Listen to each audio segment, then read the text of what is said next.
Hey, welcome back. Ever just stop and wonder about the invisible rules, the hidden math that makes our whole digital world tick? You know, from the music streaming on your phone to the radio signal in your car, it's all built on a few really elegant principles. And today, we're going to pull back the curtain and see what they are.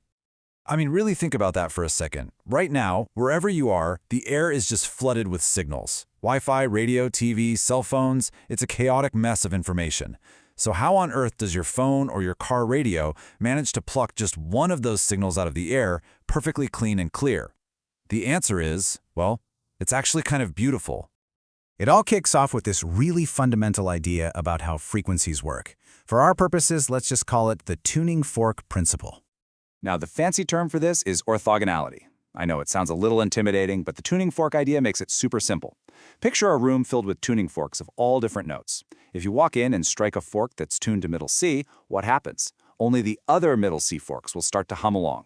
The A forks, the G forks, they stay completely silent. That's orthogonality in a nutshell. Different frequencies can share the same space, but they don't mess with each other. They're in their own little worlds. And that is why we can have 1,000 radio stations broadcasting at once. Okay, so, great. The frequencies are all separate and minding their own business. But how do we actually find the one we're looking for? How do we prove, with math, that we've locked onto the right note? Well, for that, you need a very special kind of tool. And that tool is called the geometric series. Now, don't worry about the name, okay? Just think of it as a super sensitive detector. What we do is we tune our detector to the exact frequency we want to find. Then we point it at all that incoming signal noise. Its only job is to listen and to measure just how much of our target tune is actually there. And here's where the magic happens. If our detector is tuned to the wrong frequency, if it's a mismatch, the bits of signal it picks up are all out of sync. They end up canceling each other out. The total energy just stays low, kind of like a background hum. It's like trying to push someone on a swing, but with terrible timing. You just end up stopping them. But when we get a perfect match, whoa, every little piece of the signal adds up perfectly. The energy builds and builds and builds, getting bigger and bigger. And here is the crucial part. The longer we listen to that signal, the bigger our sample size, n, gets, the more insane this difference becomes. All those mismatched signals, they just stay down in the mud, a quiet little noise. But that one matched signal?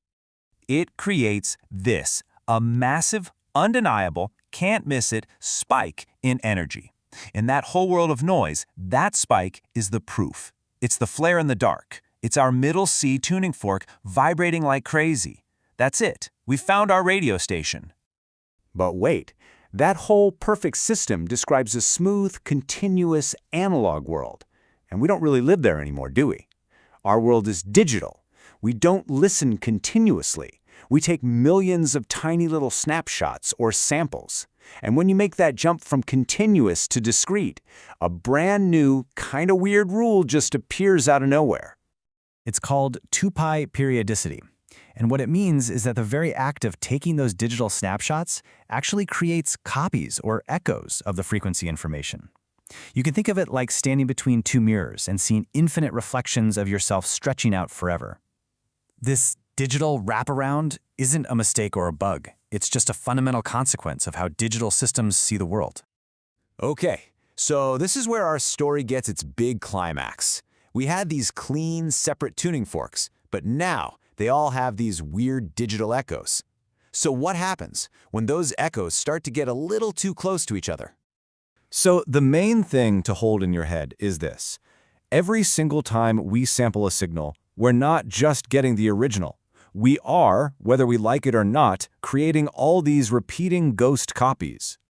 And here's the danger. If our sampling rate, how fast we're taking those snapshots, is too low, things can go really wrong.